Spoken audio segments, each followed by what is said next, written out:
In the Horn of Africa, Somalia is the continent's most easterly country. It has the longest coastline in mainland Africa, stretching more than 3,000 kilometers along the Indian Ocean, the Gulf of Aden, and the Red Sea. Its location turned Somalia into a strategically important trading center in the ancient world. But if you go to Mogadishu, if you go to Hargeisa, if you go to Garawa, if you go to Kismaya, and you go to schools that ordinary people have put together, those young and women in those schools are more eager to learn than my students here at the University of Minnesota.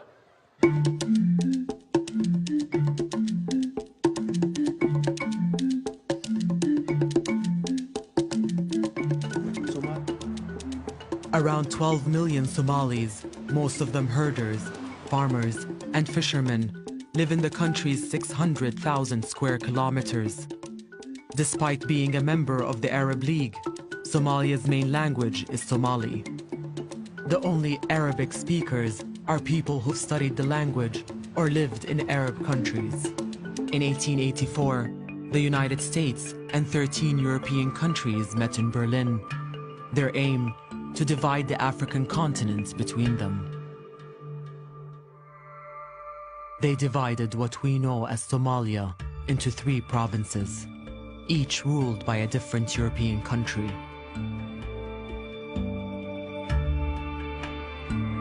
British Somalia,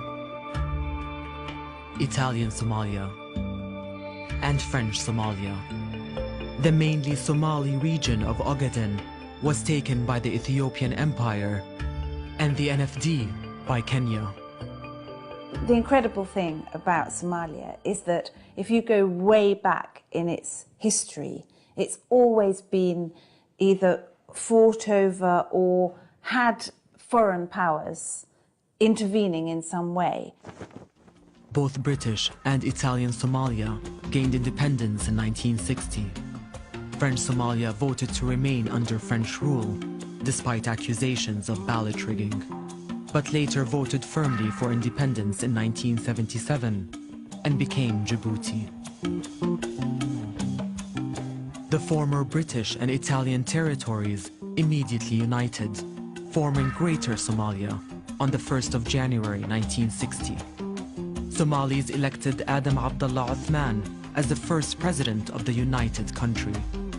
He ruled for 7 years and was succeeded after a free and peaceful election by Abdel Rashid Ali Sharmarka. This was when Somalia's peace and stability earned it the nickname the Switzerland of Africa. It was led by General Siad Barre, who would be the dominant figure in Somalia for the next 2 decades. Somalia's experiment in democracy was over. The rifle, not the ballot box, would now govern the country. Barre dissolved parliament, suspended the constitution, banned political parties, arrested politicians, and limited press freedom. We had only accepted Barre's government was supported by the 2 superpowers of the day, the United States and the Soviet Union. It built the country's infrastructure and radically improved literacy.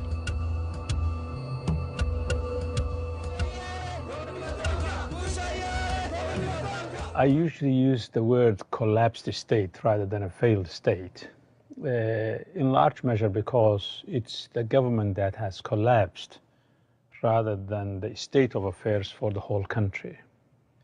This is a country at one point that was the best democratic country in Africa. Now it has become, in a sense, the worst because there has been no government in place for 25 years.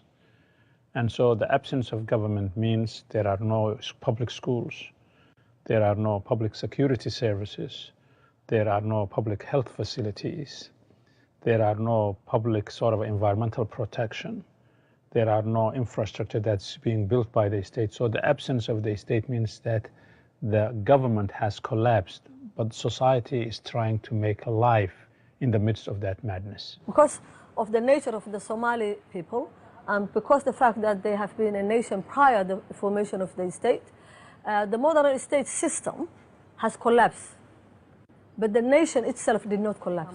maybe Somalia has had a failed political system, failed government, but it's not a failed society. So many things work in Somalia better than they do in lots of other countries. They have one of the most cheap and efficient telecommunication systems in the world.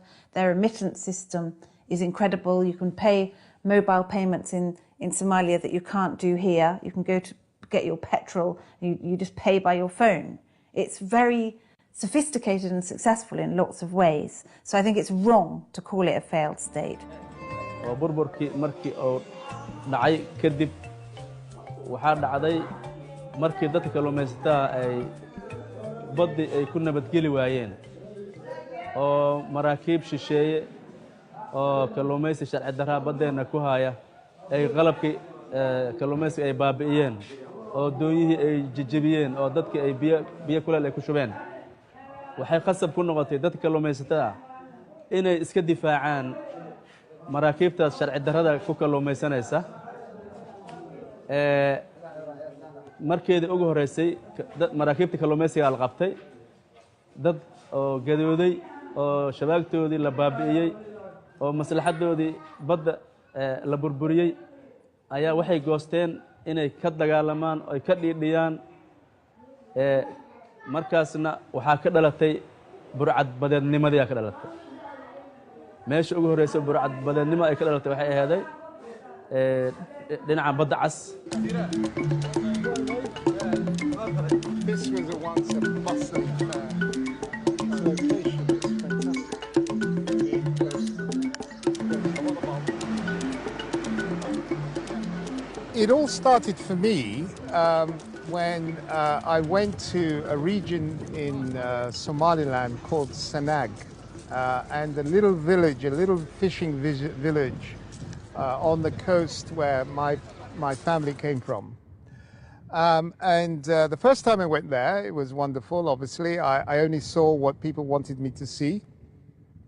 But as I started to go there on a regular basis, annually, I noticed that the fishermen and their activity was getting less and less and less and less. And I noticed at the same time that in the far horizon, there would be these big foreign boats, motherships, with their little tenders crawling around the sea, scooping up all the fish. A group of youngsters in a little village in Puntland, and they, fed up with the activities of these illegal fishing companies, boarded a ship one day to protest, and they were told, what do you need to go away? They were given money. That was how it began. And of course it then escalated into a proper long-term business with many people benefiting from. ay ku faafto wadankii iyo adduun weynaha ay ku faafto dhibaatada ka dhalatay kalluumaysiga sharci darrada markeedii hore adduunkaas soo gurmaday maraakiib oo dagaala la keenay oo lagula difaacid ay difaacayeen burcadnimo difaacina inay maraakiibtooda ay difaacanayaan hadda ay ku difaacanayaan baddeena inay ka xaalufiyaan kalluunka ila aan waa socotaa arrintaas waa ku jiraan maraakiibta sharci darrada badda waa ku jiraan. International community talks about Somali pirates. There are 4 kinds of pirates if you study this. And the most costly pirates are not the Somalis who hijack the ships, are the Italians, the Spaniards, the Belgians, the sort of Chinese, the Indians, the Tanzanians, the Egyptians, and everybody else who is looting the Somali waters. And guess how much they take away every year in free fish? $500 million every year.